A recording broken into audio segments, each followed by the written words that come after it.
এইটা হলো র্যাটল, হানি ব্যাজার। মধু নয়, ওর লাইফস্টাইল একদমই টক্সিক। কারণ এই প্রাণীটার একটাই ফিলোসফি, আই ডোন্ট কেয়ার। সিংহের সাথে ফাইট।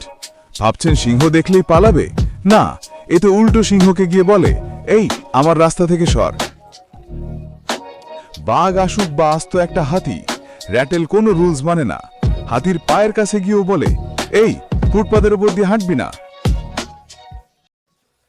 বুলেট প্রুফ চামড়া। ওর চামড়া এত মোটা আর ঢিলে আঘাত লাগে না, বরং নিজেকে কামড়ালে ও ভেতরে ভেতরে ঘুরতে থাকে। একটা আস্ত বুলেট প্রুফ বডিগার্ড। বিষাক্ত কোবরা, ও তো ওর কাছে নাস্তা। বিষ খেলে জাস্ট 5 মিনিটের একটা পাওয়ার ন্যাপ নেয়, তারপর উঠে পুরো সাপটা শেষ করে। আর ওর নামের মধু অংশটা, ও মধু নয়, খায় মৌমাছির বাচ্চা বা লার্ভা। মধু জাস্ট সস হিসেবে ব্যবহার করে।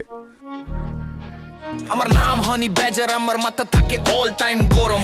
আমি লাগাই না করে মলম, কাছে পাই যারে তারে বড়া দেই যখন তখন। আমার লোকে কুস্তি খেলবো বাঘ সিংহ জিতা, আরে বলদ খেই জিতবো জিগা। খায় আমি বিষাক্ত, লাগে হালকা জিম। ব্যাং এদুর ছোট পাখি আর পোকা মাকড় উট পাখির ডিম।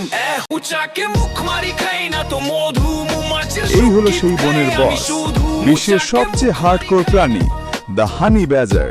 কারণ এরাই দুনিয়ার সবচেয়ে বদমেজাজি টপ টেরর।